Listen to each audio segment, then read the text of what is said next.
Friends, वेदना stories में आपका स्वागत है। मेरी आज की कहानी है बहू की प्राथमिकताएं।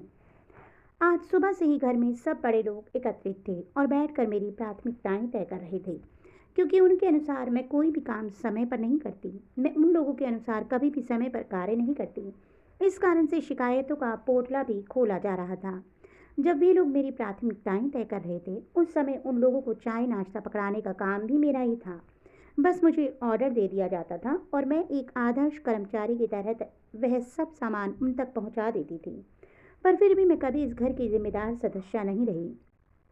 चलिए, मैं आपको अपना परिचय कराती हूँ। मेरा नाम सानवी महाजन है। मेरा परिवार में मेरे सास ससुर प्रदीप महाजन और सुभद्रा महाजन, मेरे पति आलोक महाजन, मेरा देवर अजिताभ महाजन, छोटी ननद दिव्या और मेरे दो बच्चे सावी और सुयस हैं। एक ननद और है जो मेरे पति से बड़ी है और वह भी अपने पति के साथ आज मेरी प्राथमिकताएं तय करने के लिए घर में मौजूद है।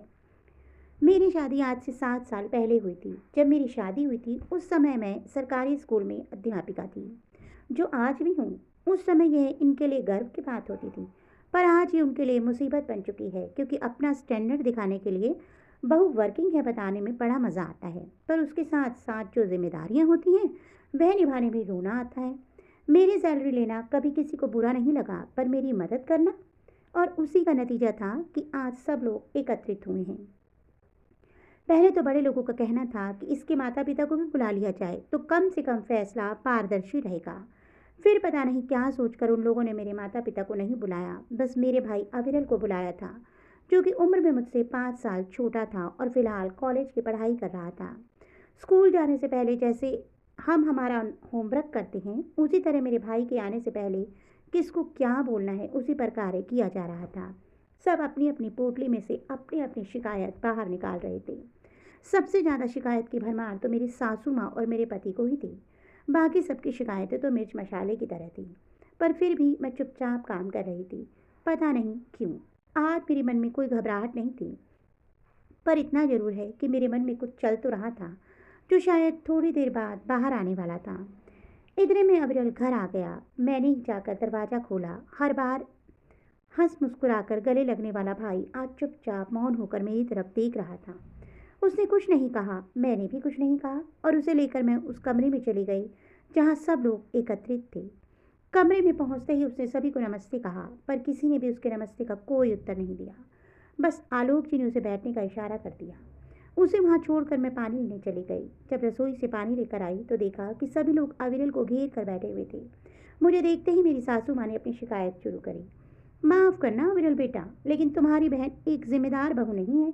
कल सुबह ही ये मुझे दवा देना भूल गई, और तो और कई बार इसे याद दिलाना पड़ता है कि ससुर जी की दवा का वक्त हो गया है।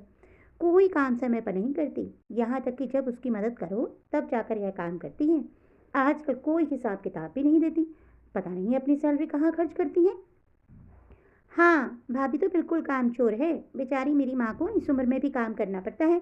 यह कोई उम्र है उनके काम करने की। कल मेरे कमरे की सफाई भी माँ ने ही की थी, छोटी ननद ने कहा। और तो और अब हम मायके आते हैं तो ये छुट्टी भी नहीं ले सकती।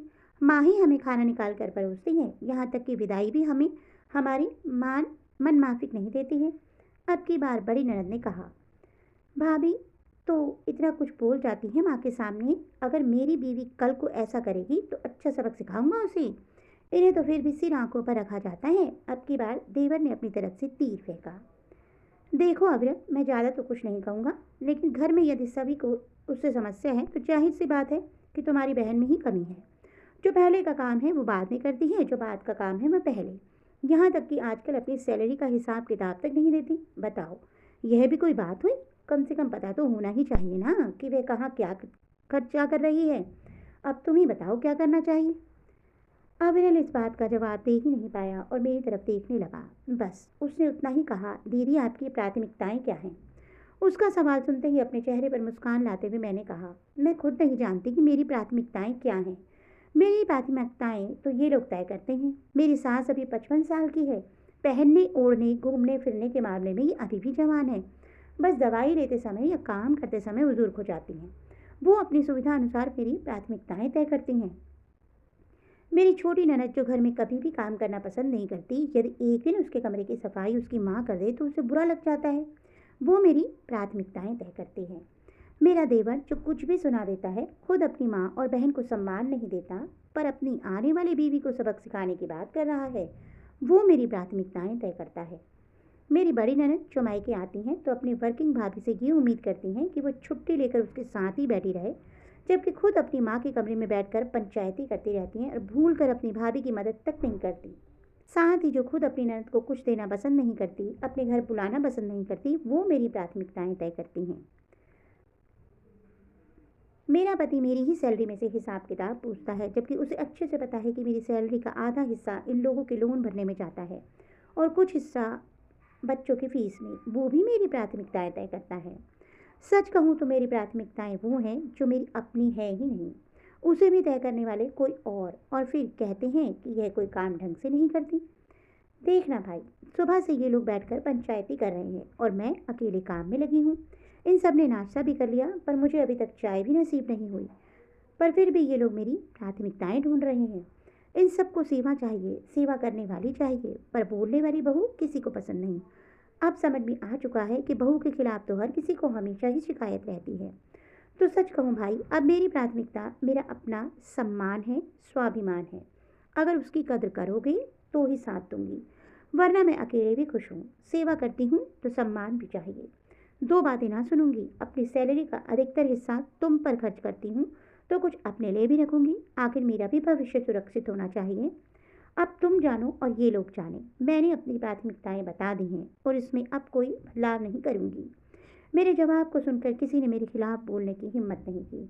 सचमुच इतना कुछ बोलने लेने के बाद दिल में बड़ा सुकून था। साथ ही साथ आज मैं आत्मविश्वास से लबालब भर चुकी थी, क्योंकि अब मैं अपनी प्राथमिकताएं जानती हूँ।